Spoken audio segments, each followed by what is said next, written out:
If we move on to rapport building, keen to get your thoughts on how rapport building feeds into developing effective relationships with clients and how that can be strengthened over time. So go back to the principle, everyone's different. So they call that situational selling. So some people will build rapport really quickly. Sometimes people are going to be a bit guarded. Sometimes they've had a great experience. Sometimes they've had a bad experience. Sometimes they've been referred in. Sometimes they're not. So we can't have an approach to rapport building. So we think about, why do we build rapport? We try and get them to like us. One of Dr. Robert Cialdini's principles is like of influencing. So people buy off people they like people like themselves. Like, it's the most basic element. But if they like us, it's easier to do business with them. The second one is we want them to trust us, not just for them to entrust us with their life savings, their investment and their future, but to trust us enough to actually be open when we're asking questions. If they're not open, so think of a real estate agent, what's your budget? Like, who in the world is going to tell them your full budget if it's more than the property? We've all heard that before. Yeah. Right. What's your budget? It's 1.5 million, right? And the property's worth $1 million. No one would ever say that because we don't trust how that information will be used. When we're asking questions, there is a level of, I won't say distrust, that's the wrong term, but unless they trust us, they're not going to open honestly. Unless they open up honestly, we're not going to be able to really discover. All right. So, and then the other one is maybe a mutual respect, that we're good at what we do and it's worthwhile. So I think that rapport, we've got some business styles and behaviors, really basic level. We talk about driver, analytical, amiable, expressive. The main thing we want to get across is first understand your style and then understand how you must adapt your style to them. Right? That's all it is that people buy for their way of buying, not your way of influencing or selling. So don't try and, this is my sales process. No, what's their buying process? And look, I love the fact that with a lot of your stuff, I think anyone can appreciate the fact when you can boil something down to a few simple principles, it makes it far easier to implement. And, that's the sense that I've gotten throughout all of your materials. So I think it's incredibly useful. If we move on to looking at positioning, that's another topic that you cover. And I think it is very interesting. How can an advisor position themselves, their firm? What are the key ingredients there? It's interesting. We ran a session this morning with a couple of portfolio managers who run a global equity fund that we're chatting to. And I was chatting to one about a month or two ago. And this one a couple of months ago talked about how they've got a really experienced team and that they've got a rigorous process that they follow where they buy equities at good value and they sell it when it's realised its value. And I said to them, that's amazing. If you ever come up against a group that's inexperienced, have never done it before, who buy expensive stocks and sell them cheap, but otherwise you just sound like everybody else. And that keeps coming back to that ROI test, relevance, originality, impact, right? What's relevant to people though is what's important to them. Not what you think is important, is what's important to them. And so that's why we need to ask a lot of questions early before we position so we can then relate things back. Sometimes originality isn't being different. Everyone has this need to be different. All right? Tim Cook from Apple talks about, we don't need to be first. We just want to be better, right? So if you can articulate your value proposition better than your 5 competitors in your area or your, in that style of business, you will win most of the time. But the bit where people add the most value is, how does the implication work on them? So if they've invested before and had a bad experience, in the discovery piece, and I think we're going to touch on it, you need to be asking, what was the impact of that bad experience? What was that feeling like, right? What have you done differently as a result of that? And then whatever your offering is, could be, you don't have to feel like that anymore. We're going to tell you that we believe capital preservation is just, if not more important than growth, right? And I look at, obviously the way you've grown a business over the last however many years, you protect capital. You're a way that, why do people love what you do? They love it because we protect it and then we get growth. Right? It's really hard to grow someone's money by 30% if you've lost 30%. And so it's got to match that. And to get to the specific of, if you tell me specifically you're doing it for this reason, my solution is solving that exact problem, not what I think it's for. So you're going to have peace of mind and sleep at night. If you said that to me, it would offer no value because I don't lose sleep at night over financials. Right? Could I be invested better? Probably. But if you said that I'd work by choice as opposed to having to, that would be attractive to me.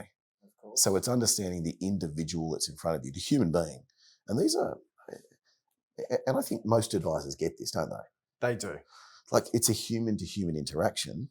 But if you've been doing it for, let's say, 5 years, it's unlikely someone's ever taught you how to hold a strong conversation and how to structure it before. And these are very honest conversations. Have that we're to having. be. Yeah. You know, when I first started selling, I got told, never ask a question unless you know the answer to it already.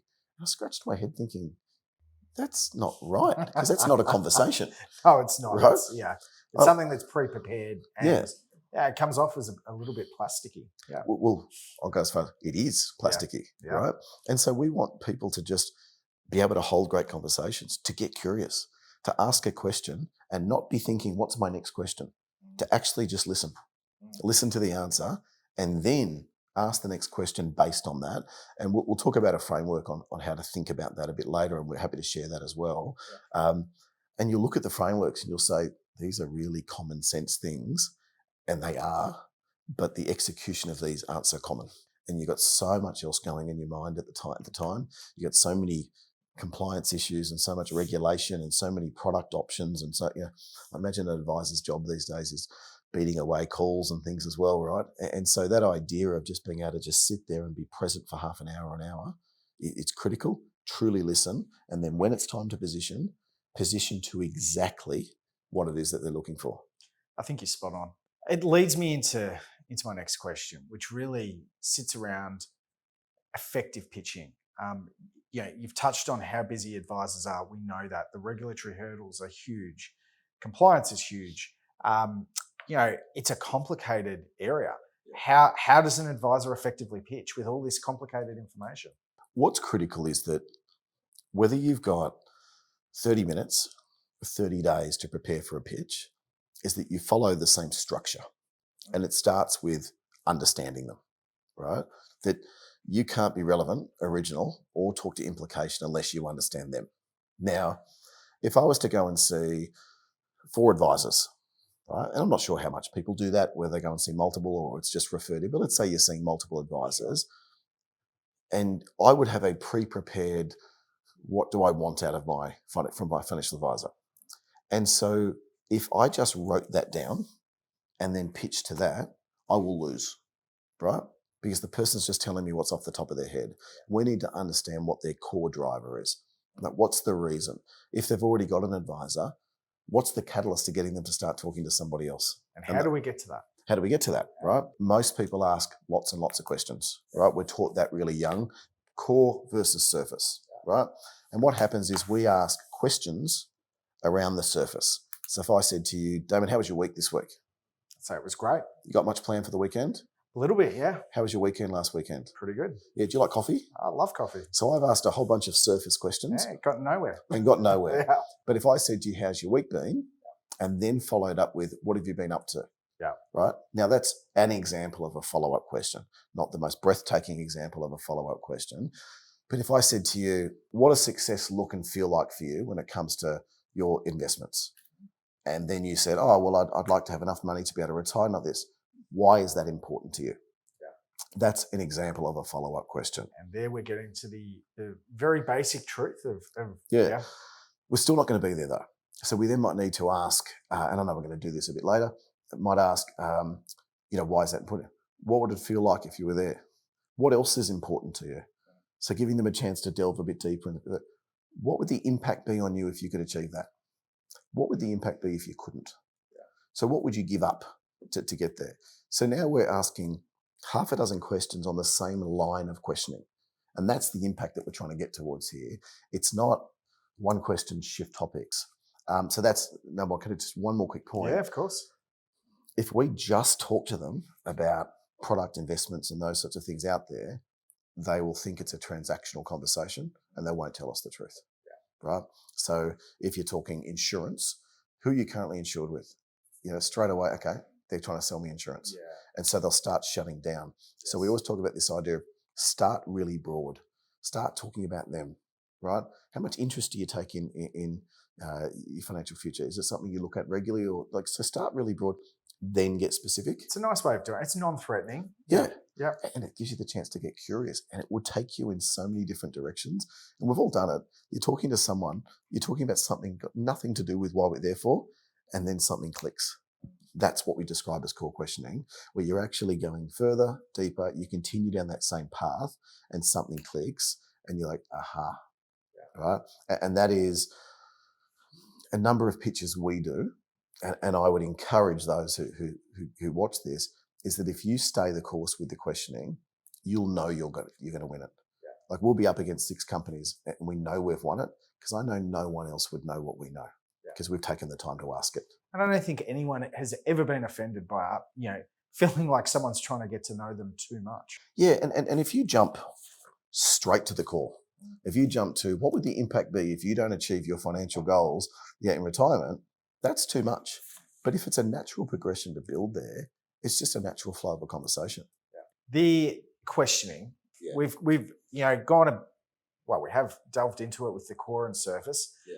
Do you have some other tips, a structure for questioning? I know some people do find it hard, and the fact find process for an advisor, it does lead to a lot of questions that, as the name suggests, are very factual. So how can we integrate that, having to do that, with trying to delve into establishing people's cores, beliefs, that honesty that we were talking about before? It's a really good question, and I'm not coming, I don't know every compliant rule that advisors have to face. So I want to make that clear, albeit we've worked with a lot of advisors. But one thing I know is, whilst there's a fact find, it doesn't need to be asked in order, question by question, and ticked off like that, because then it feels like all I care about is getting this information for you. Very robotic. It feels, like a mortgage application or something like that. I used to sell something years ago where people would apply for finance, and literally they didn't, they knew it was an application, but we're just having a conversation. And so, sorry, just confirming your address here again, right? And then tell me, how long you lived here for again? And where were you before? And we're having a conversation around it. Really nice way of doing it. Yeah, and I think so. So that is show genuine interest, not what's your current position right now. Yeah, and then are you insured? And that's just basically saying, I'm not that interested, but someone's told me I've got to ask it. And I think that's a piece where no one likes to feel like they're in that position. And I still, to this day, I bought a house last year, even just going through that application process or something, you always feel like I've bought lots of houses and been approved, and I never have an issue getting it. Spanish Inquisition. Yeah, you almost feel like, oh, am I going to get approved? Have I done something wrong? From this, and then it comes through, a day later and it's approved. You go, it's like a bit of a relief. Yeah. I don't think we want, as an advisor who is a trusted advisor that we want to work with for years, that to be our first impression. I think so. The tips is with questioning is to show interest. Right? It's not just asking; it's listening. There's a little model that we talk about, which is the ask-tell matrix. So making sure that we, everyone has the ability to tell, and most people have the ability to ask. But the third step is the ability to listen actively. And so by listening actively, to give a quick definition, you do it very, very well. You nod your head, you're very good with eye contact. You lead your next question from the previous question, but I don't see you thinking of the next question. You're just staying with me. They're all techniques, but active listening is listening to someone and making sure they feel like they're being listened to. That is a skill that will set you apart from a lot of people. The fourth piece is acting on the information you've just heard appropriately. Not have 5 questions I'm going to ask no matter what. Actually, based on, that's really interesting you say that, and it sounds like you find that quite challenging. Can you tell me a bit more about that? And if you can follow that path there of asking a question, listening actively, and then following that up with an appropriate reaction, rather than, what's my next question I need to ask, it will change the way you have conversations with anyone, but let alone with a client. I think, everything that you're saying absolutely resonates. And the one thing that people, I think, should take away from this is that, there perhaps was a school of thought that salespeople are, born that way.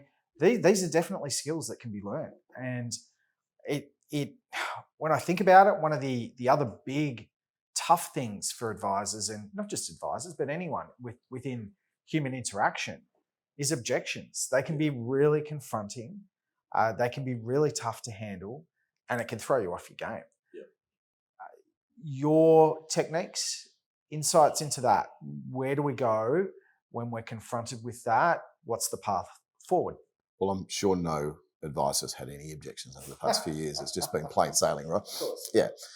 I think with objections, firstly, they're met with a negative connotation, right? And so if I walked in here and didn't know anything about you and said, well, what does beta shares do? And then I said, oh, so it's a bit like and I mentioned someone else who does that. No one does what we do, John. No, of course not. Yeah, not as well, right? Correct. But you wouldn't think of it as an objection. You'd think I was just curious and wanting to know. Yes. But if it happens partway through, we think it's almost coming from a negative connotation. And so I think that if I could sort of tackle two things and then we'll talk techniques. Number one is, well, why do they exist in the first place? And so we start with number one is I was always taught as an objection. It's a request for more information. So I want to know more. You don't object or ask about something you've got zero interest in, right? You just move on, right? If I look at a property online and I've got no interest, I'm not sending an inquiry, right? So that's number one. Number two, sometimes objections happen because we're trying to move them through the value chain or sales process faster than they're ready. And you made a point before as this stuff seems learnt. It is learnt.